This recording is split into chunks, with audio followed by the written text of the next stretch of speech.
or Heos Phoros. Sorry about that. Heos Phoros.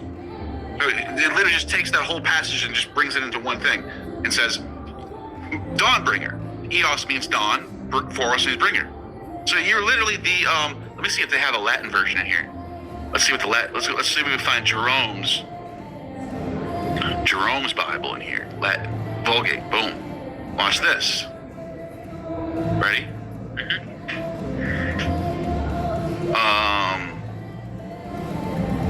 Where's the Morning Star one? Here it is. Lucifer, right there. See it? Yep. There you go. There's your origin of Lucifer. I just showed you how every single text is just mistranslating, or not mistranslating. I shouldn't say this is actually a fine translation. Misunderstanding what is going on here.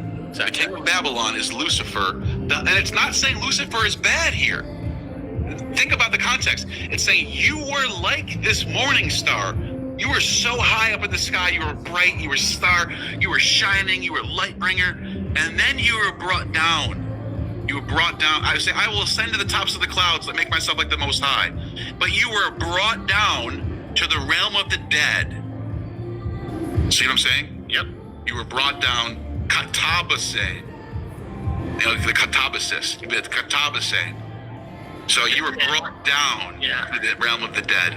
So let me share my screen real quick just to show people. Infernum. Look at that. Ad infernum. I love Latin. You were brought down to the inferno. Infernum. So I'm going to share mine real fast just to show people. You talked about how old this stuff is.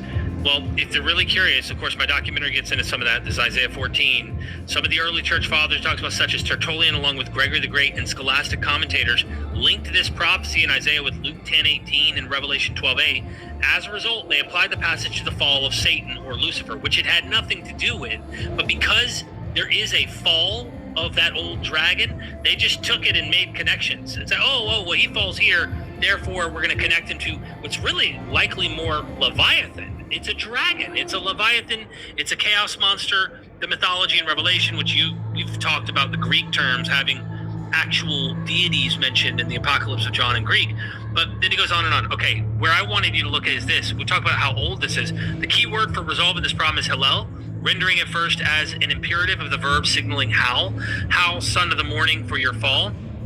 Then it was connected to the verb to shine. Wait, where did they get the Hal? Who wrote this? I don't know who wrote this. I'm not sure about the Hebrew here. Hallel usually means to shine or shining. Well, I'm just reading you specifically trying to get into the Canaanite stuff, because this is not where I got my documentary information from. This because no, but think about that. Just it would sound weird. How son of the morning or something? Right. Shine dawn would make more sense.